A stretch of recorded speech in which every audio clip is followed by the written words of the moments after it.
everybody. So welcome to the group. I see some familiar faces. I see a lot of new faces. So I'm really excited to have you all here. This is kind of our monthly hour and a half session. Sadly, we had to skip last month because I had COVID. So I might be coughing a little bit today. I think it's mostly cleared. I'm mostly okay, but you know, I apologize in advance. So yeah, we'll be writing for most of the session. I'll be talking about a few things to do with our theme. So our theme is about points of view, and that's a really important part of writing. So I wanted to go through some information about that. So there will be a little bit of me talking and explaining stuff, but the emphasis is definitely on the writing. So we'll have a lot of hopefully really fun prompts and some guidance for you guys to generate new ideas, create new characters, explore some stuff, and just hopefully have fun. So cool. I see people introducing themselves in the chat. A lot of people who are new.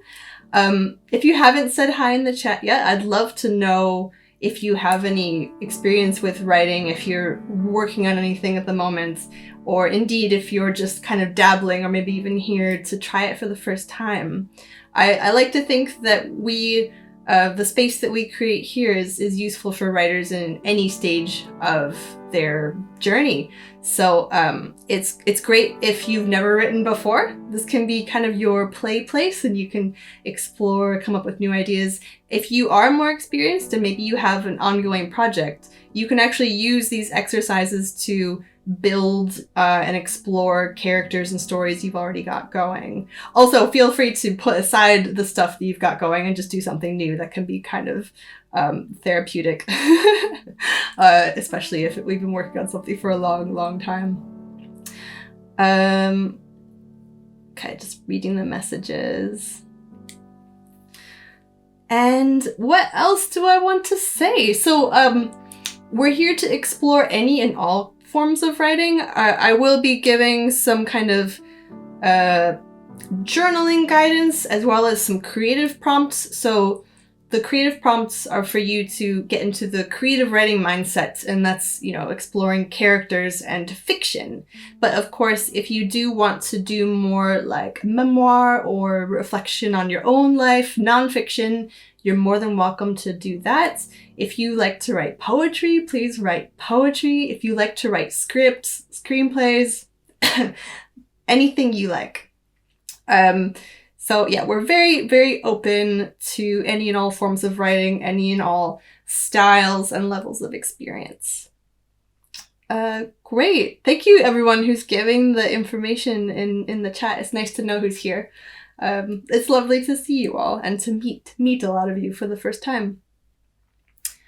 Okay, so we'll get started with our theme. So as I mentioned, it's points of view. And this is a really important part of writing because the point of view is what takes us through the story. So this is either the character we're following, or maybe there's more than one character we're following. Maybe there's not even a character. It's just like a disembodied narrator who's kind of privy to everything that's going on. But whatever we choose, the point of view is going to give our writing a pretty strong flavor. So it's a really important part and deserves a lot of consideration. So let me share the little slideshow that I made for us.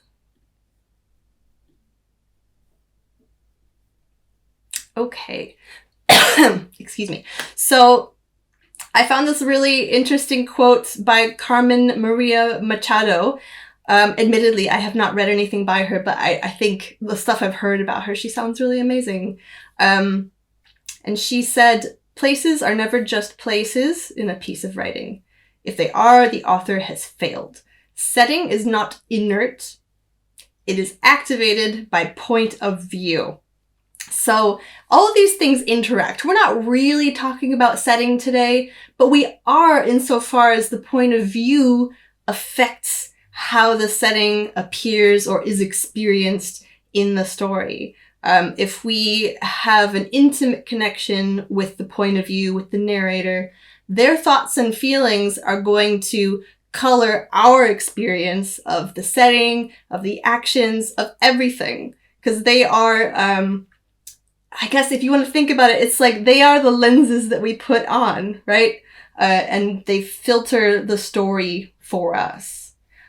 So do think about how these things interact, and especially, thinking about setting, because that's mentioned here in the quote. How does the point of view influence how we, as writers, will describe a setting, for example? So we'll start with a little journaling warm-up. And thinking about point of view, it's a very personal thing. We all have our point of view. It's the way that we experience the world. And I am the I in my head, and I experience things and tell myself stories about them. But when we're young, we don't always necessarily think about other people having this. Maybe that's just me. I kind of think that's a universal childhood growing up experience, is you at some point realize that other people have points of view. They have thoughts, they have feelings, they have opinions, they have their own world inside their head. You're not alone. So I wanted us to all kind of take a moment to reflect on that. If you can remember when that happened for you. And if you can't remember, just try and explore, I guess, what it felt like being younger and dealing with having your point of view and understanding it as a separate thing from other people's points of view. So that might, hope that's not too philosophical right off the bat, but I thought let's start from a personal place, because point of view is personal and we all have one. So if we start by thinking about ours, it'll help make it, I think, a little bit easier and more evocative when we think about point of view in our writing. So I'm going to give everybody, we'll just do 5 minutes to reflect on this. Obviously write however you want. If it's a journal, a book, I've got my notebook here. If you're typing, however you choose. But I'm going to mute myself now and give you 5 minutes to explore this topic.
Okay, great. Let's start bringing it back.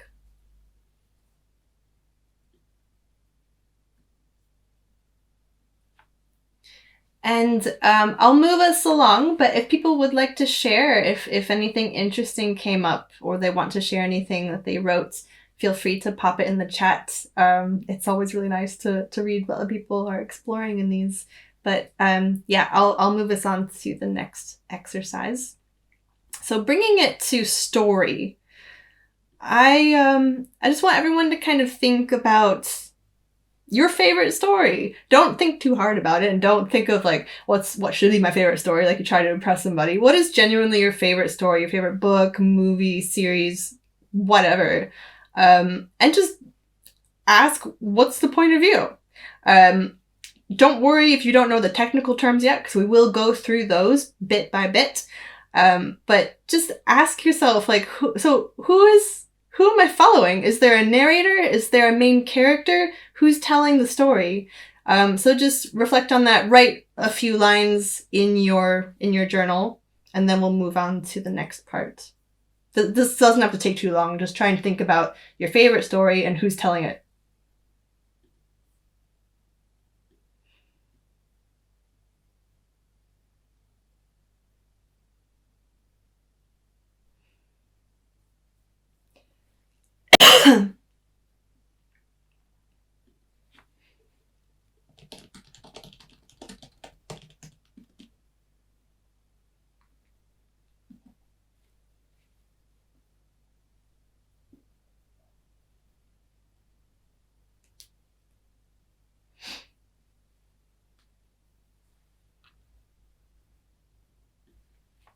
So the reason I'm asking you about your favorite story, and specifically your favorite story, not the story that you think should be your favorite, is that this is often our starting point as writers, and it gives us a clue, because what we like to read is often going to translate into what we would be good at writing.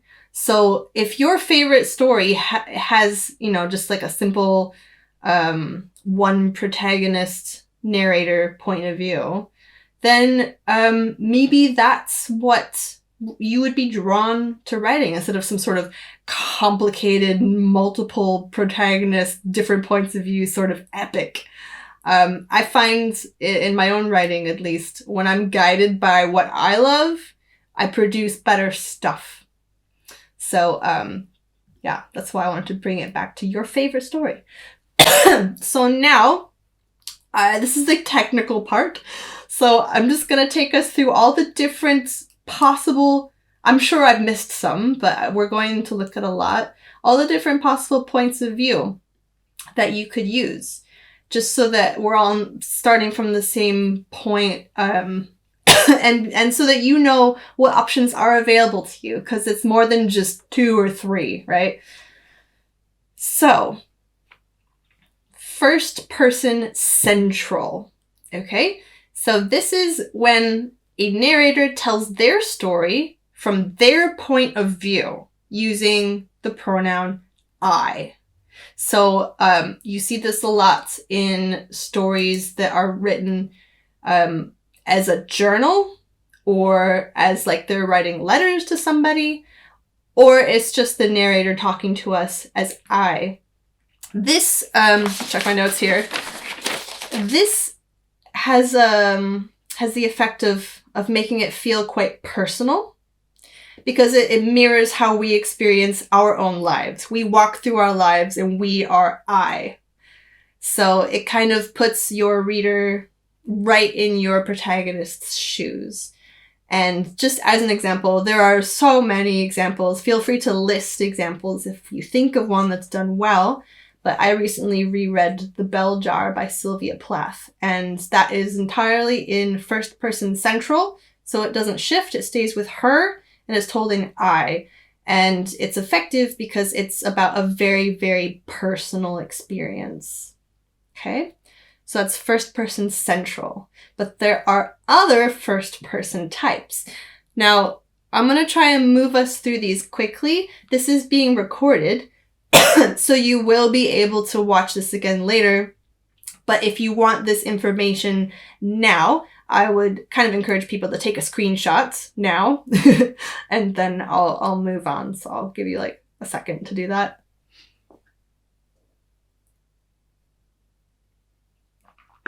Okay, so first person central. And then we have first person peripheral. So this is kind of fun. You don't see it that often, but a really famous example is The Great Gatsby, because that's told in first person, but it's not from Gatsby's point of view. It's from this other guy named Nick, who's telling Gatsby's story. So this is a narrator speaking from their point of view, from I, but they're telling someone else's story.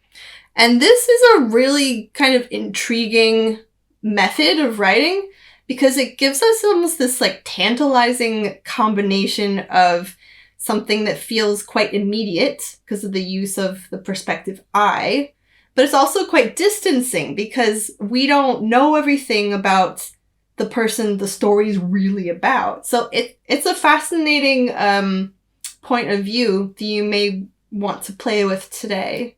So that's called first person peripheral.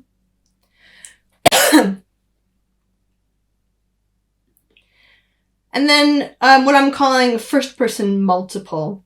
So this is when the story kind of takes turns with multiple first person narrators. So they're all using I, they're all telling a story from their point of view I, but it jumps between characters. I would say that if you use this point of view, the best way to do it is by switching when the chapter changes. And that's what David Mitchell did in his novel, The Bone Clocks. So yeah, read that for an example of first person multiple done really well, I think. But when we start dealing with multiple points of view, when we're jumping around into different heads, I think it becomes challenging to keep a reader interested, because the reader likes to have one person's point of view that they can latch onto, and we get to know our narrator, we get to like them, we like spending time with them. And then if the narrative then moves into a different point of view, sometimes the reader can feel a bit abandoned.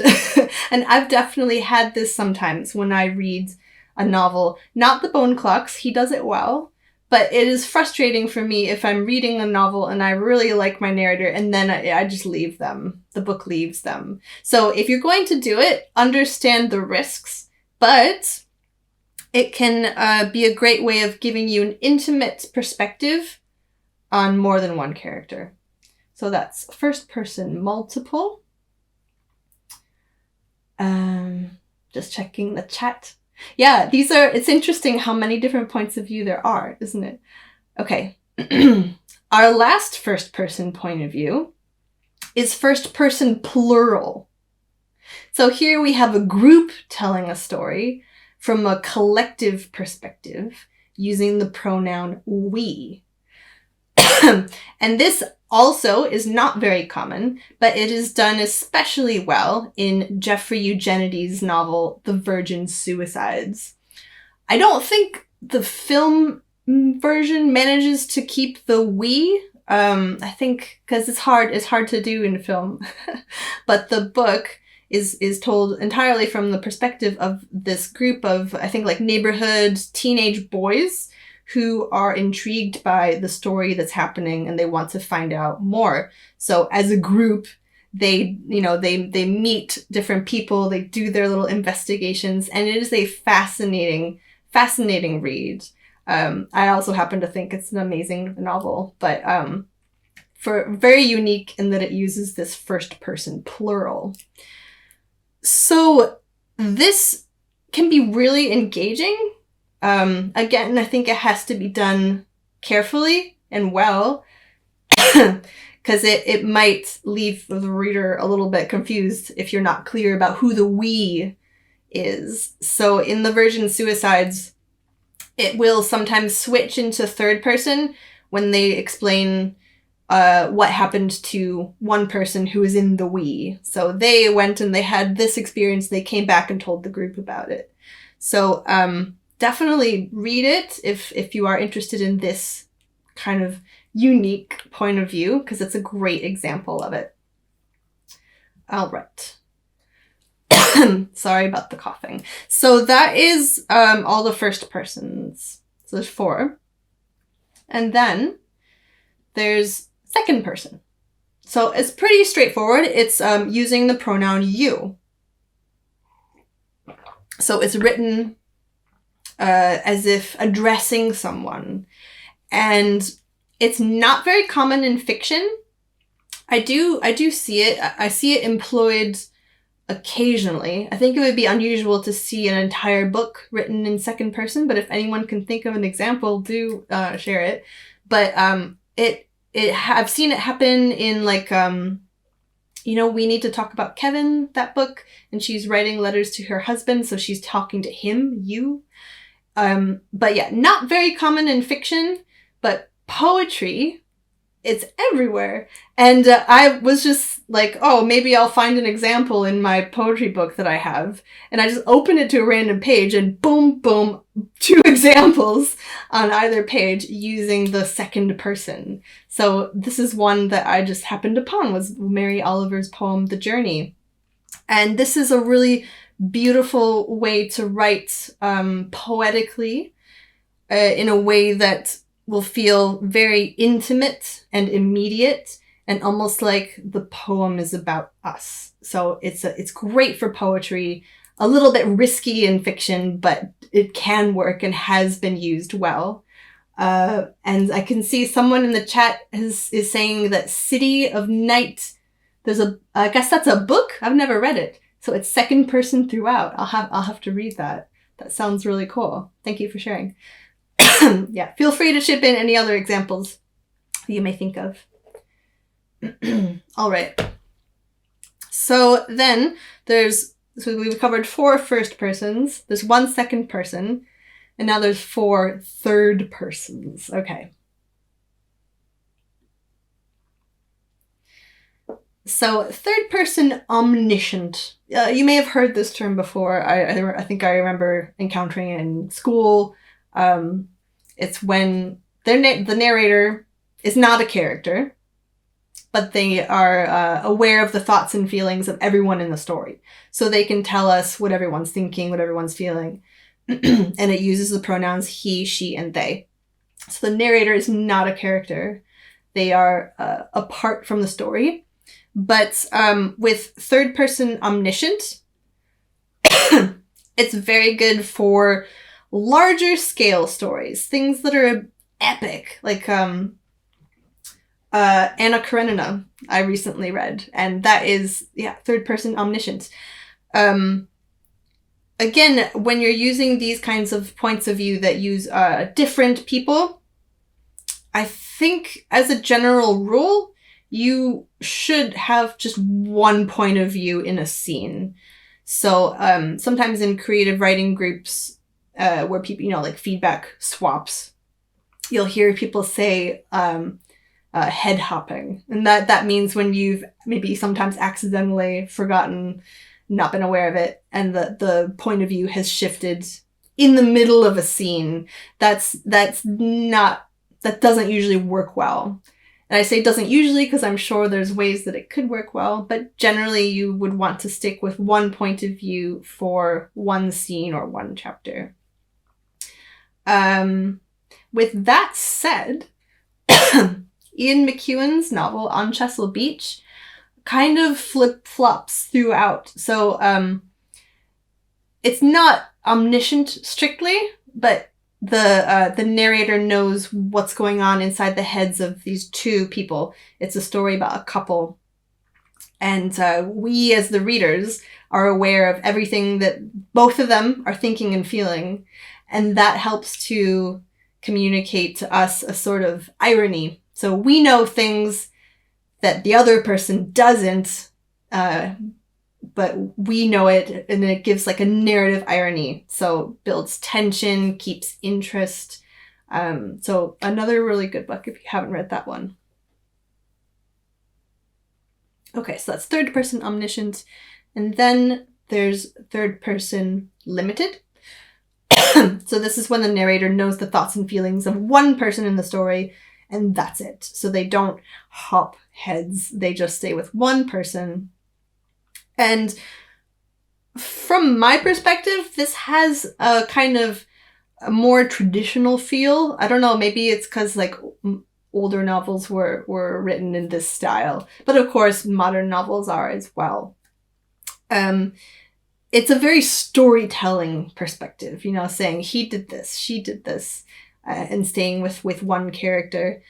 Staying with one character means that it does keep intimacy between us, the reader, and the character, but it's not as intimate as first-person narrative, any of the first persons that we discussed. So just as an example, there's an extract from Daphne du Maurier's novel Jamaica Inn, and that stays with the protagonist the whole time, just with her thoughts and feelings, but it has that slight distance of the third person limited, using the pronoun she.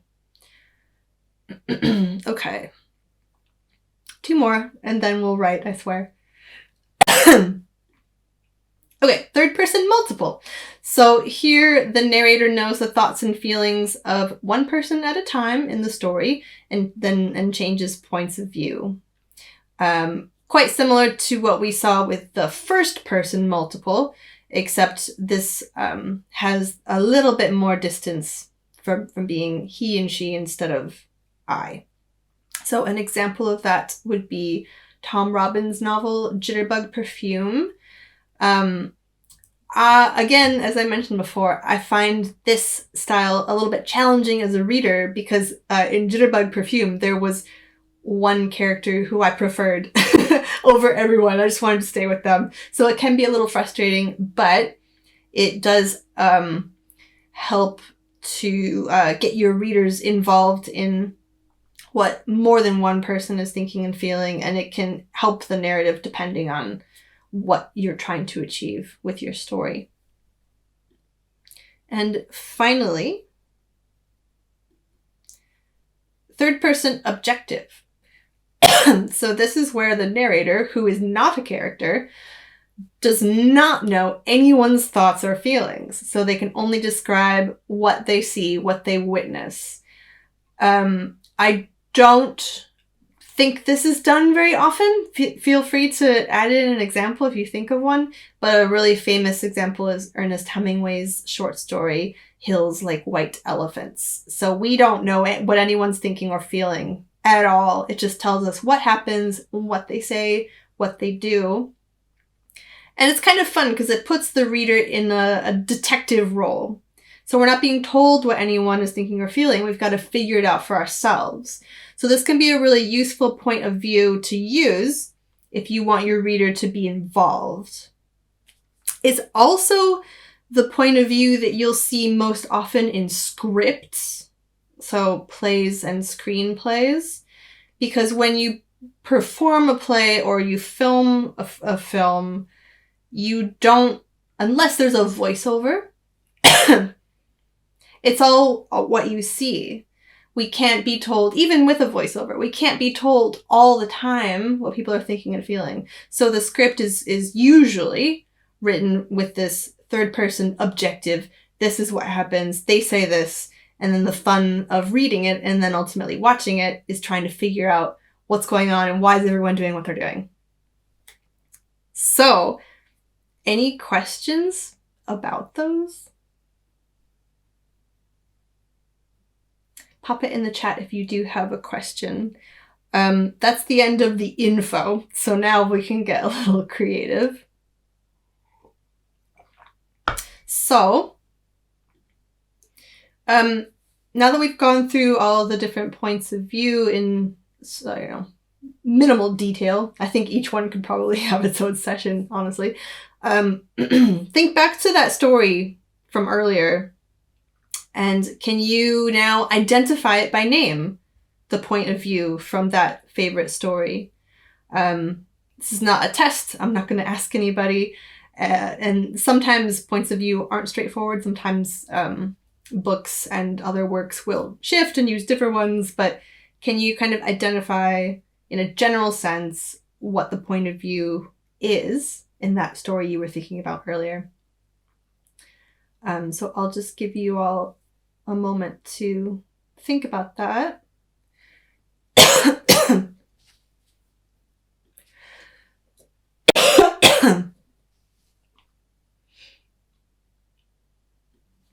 And I see a question in the chat about the unreliable narrator. Yeah, that's a really interesting one, because that's normally first person limited, which traditionally allows us to feel like we have an intimate connection with our narrator, and like they're telling us the truth and telling us everything.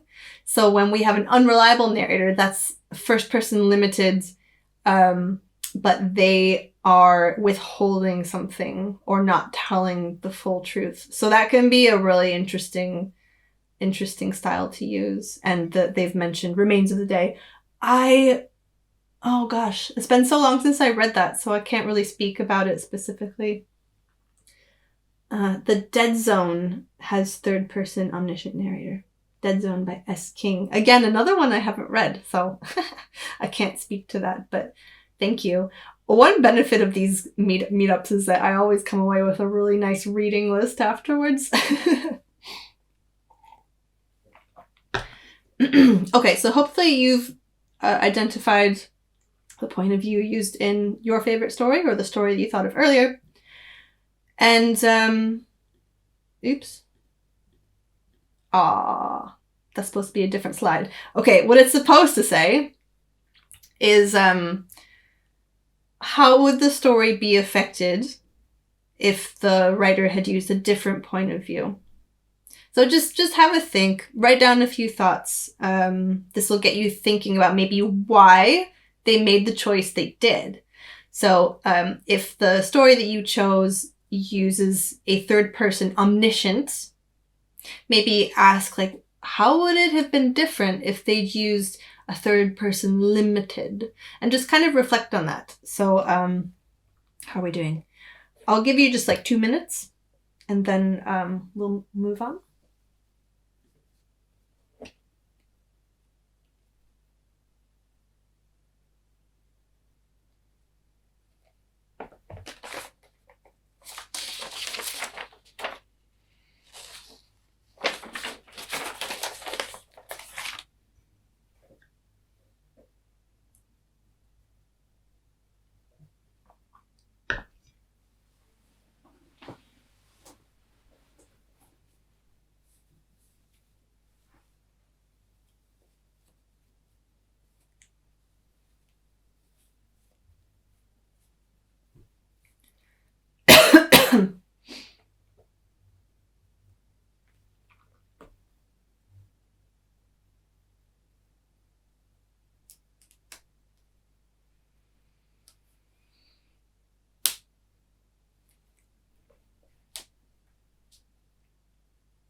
Okay, so some people have been sharing their examples and their thoughts in the chat. Please feel free to do that. But otherwise, now that we've thoroughly explored points of view, what they are, how to use them, maybe some of the reasons for using them, we're going to do a little bit of writing. So I'm going to show an image and it's you'll see it in a location and there's a character in this location. So the task is simply to describe what they see from their point of view. So we are using first person limited. So describing the scene from their point of view. All right, so I'll share that now. Here you go. So technically there's two characters maybe if you want to give the dog a point of view. I'll leave it up to you whose point of view you want to be in, but choose one of them. And they're just describing the scene, the setting. Okay, so 5 minutes for that. Just free writing, so not thinking too much. I almost said not thinking clearly. Not thinking too much, not criticizing yourself, just letting it come. Okay, so 5 minutes, first person limited from their point of view.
Okay, so start wrapping up. Don't worry if you didn't finish or you feel like you want to write more, because we'll have a chance to explore this further. But for now, just wrap it up.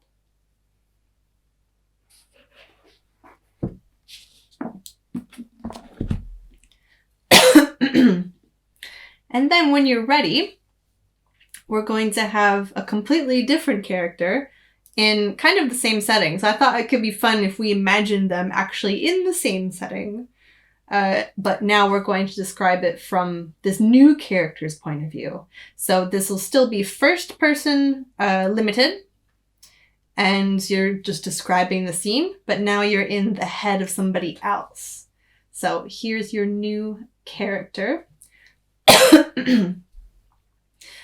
Could be interesting if they come across your first character and what do they think of them. But anyway, I'll leave that up to you, what happens. But yeah, it's the same exercise basically, but from a different point of view. So I'll give you another 5 minutes on that.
Okay, so start wrapping up this one as well.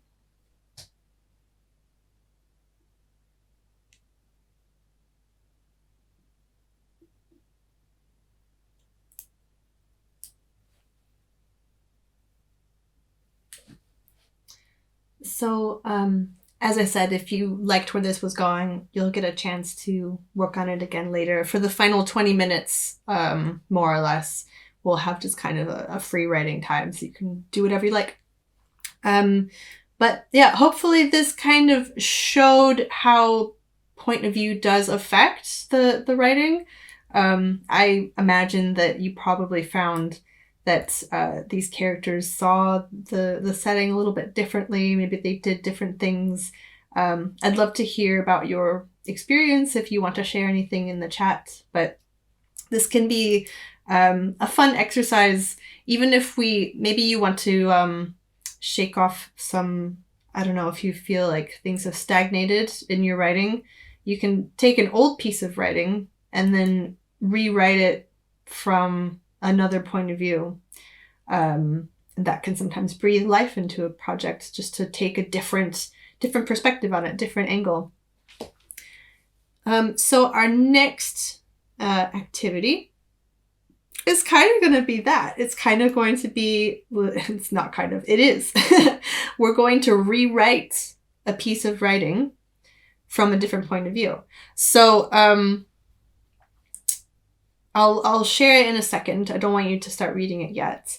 But basically, just keeping the essence. You know, you don't have to mimic the writing style exactly. You don't have to get all of the same beats and moments and details in your piece of writing. We're just kind of using this as a starting point, and to see what happens when we tell the same story with a different point of view. So, okay, yeah, I'll just share it. So this is from, hang on, I have it here. The author Sandra Cisneros, and this is a very short extract from her short story, Eyes of Zapata. So this, as you can see, is first person limited, I would say. However, it also employs a little bit of second person. So it's her perspective, but she's also addressing this person. So I thought that's kind of a really interesting mix of the two. So read through it, and then I want you to kind of write your own version, but using a completely different point of view. So you could probably using third person, since we were playing with first person just now.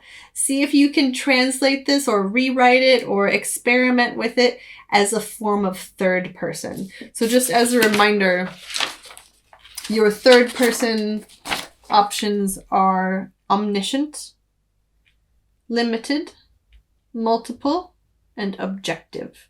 So probably choosing one of those. And let's see. I'll give us about 10. I'll give you 10 minutes.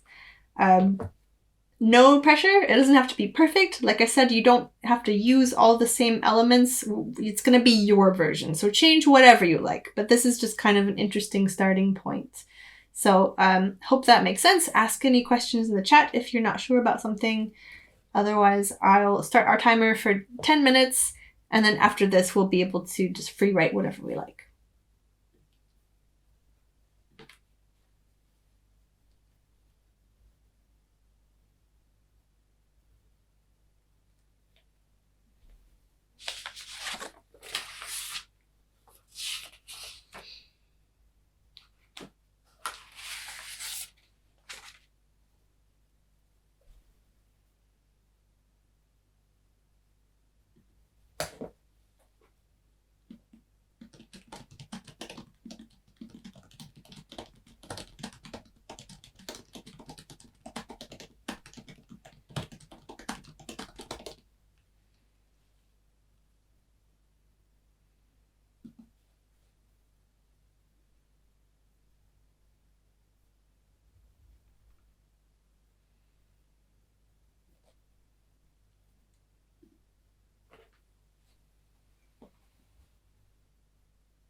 Okay, so start wrapping this up.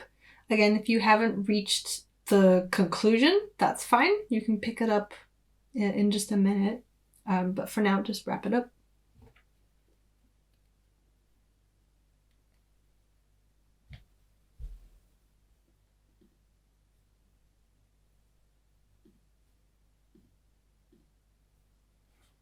Okay, so hopefully that also helped to demonstrate what point of view actually does, and it does a lot.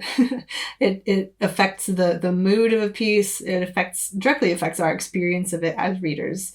So as you move on into the next section, but also writing into the future, do consider it. Give it its consideration. Pay attention to when it's being used. What is being used? You're watching something on TV. You're reading a short story. What's the point of view? And just ask, what's it doing as well? And that if you ask, why did the writer choose this, that'll start give you clues into how to best choose it for your own writing. But keep experimenting with it. We did not write anything in second person point of view. So that's you, the addressing someone, you. So in the next section, maybe you want to play around with that. But for the final 20 or so minutes, this is just kind of open session. So we'll all be working together, writing whatever you like, continuing something that you started today, or something that you already have going on. But I've also got some prompts if you want some more guidance. So I'll share that on the next screen and just talk you through it, and then I'll leave you be for 20 minutes. So you can do all of these prompts. You can do one of these prompts, none of these prompts, whatever you want. So these are your options that I came up with. So I thought it could be quite interesting to do some journaling, writing about something that happened to you recently, but using a third person point of view. So you're writing about yourself from a third person point of view. How does that affect the writing? How does that affect how you feel about the events? So play with that if you like. Or you can, option number 2, write a dialogue in which 2 characters are discussing recent events that they were both involved in, but they both remember it differently. So they have different points of view on what actually happened. So you can play with that. Or another fun thing that I like to do and writers like to do when playing with point of view is telling stories from the perspective of traditionally what would be perceived as the villain or the monster or whatever. So you could write something from the point of view of this strange desert beast. You'll see this a lot in like fairy tale retellings. A Wicked is from the point of view of the Wicked Witch of the West. So that's always a great source of inspiration. Retelling a story or from the villain's point of view, or telling a new story from what would be typically perceived as the villain or monster. So I'll let you decide what you do. We'll write for about 20 minutes. I'll kind of I'll let you know when it's nearing the time. So that'll be 4:30 UK time, and then we'll kind of say our goodbyes. But yeah, this is the time to get productive and focused, and I will stop talking now.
So we've got about 5 minutes left.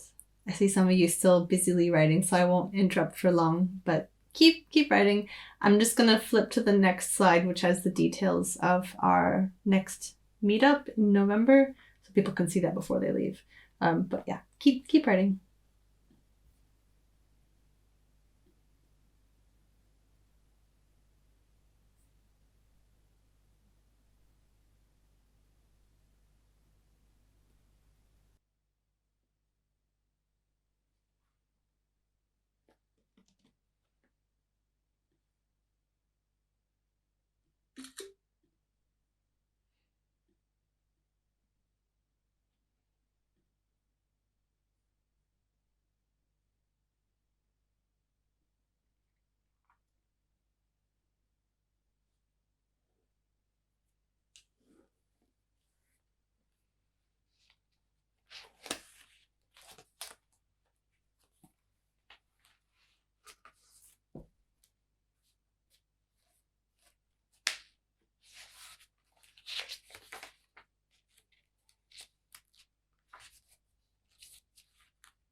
Okay, it looks like people are kind of putting away their pens and stuff. So I'll just kind of get things wrapped up. If you do feel like super inspired and you want to keep writing after this, obviously feel free to do so. That's our next session there.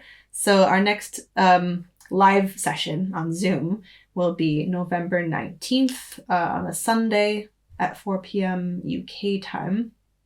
But if anybody is like, well, that's too long, I can't wait. We also have a YouTube channel. Oh, why did I stop the share? The YouTube channel, that was dumb. It's all of our socials are there on the bottom. What did I do? No. I don't know what I've done. How strange. I'll send it out anyway when I send the recording to everybody. Actually, that I should say that this recording will be posted to our YouTube channel, but not until November. Because of for the month of October, the YouTube channel is focused on like spooky prompts, which I'm super excited about. So I'll be sending an email out to everybody in the group tomorrow, just like with a link to the channel. So if you want to do some guided sessions, they're up there. Old sessions are up there too. Some 1.5 hour ones from Meetup. Also lots of 30-minute ones. So that's all that's to say, you will never run out of of guidance and prompts. So let me give you guys, if anybody wants to say anything, you're now able to unmute yourself. So if anyone wants to speak, or if you have a question, feel free to. Somebody says, I'm looking for your coffee page and I can't find it. That's odd. Okay. I'll definitely send out a message with all of the socials in it so that people can have them. And maybe I'll just try sharing the screen one more time because that didn't want to. Yay. Okay. Oh, no. I think I'm tired. So there you go. All the socials there at the bottom. Instagram, TikTok. The YouTube one in the middle is the important one because that's where we're posting most often, I would say. And that's where all of the longer sessions are. Facebook, and then the coffee account is there on the bottom right-hand side. So, yeah, if any of you follow any of these accounts, like drop me a message and say hi, I'll follow you back. Just say like, oh, for the meetup group. And it can be a nice way to stay in touch. All right, so let's stop sharing that. So thank you everybody for coming. I hope you found this interesting. I really like hosting these. I think it's super fun. I love sharing my enthusiasm for writing with everybody and already looking forward to the next one. So yeah, enjoy the rest of your day. Everyone's so quiet. Did I give you the power to unmute? Yeah, you do. That's okay. We're writers. We're shy. Thank you and bye everyone. Thank you for coming.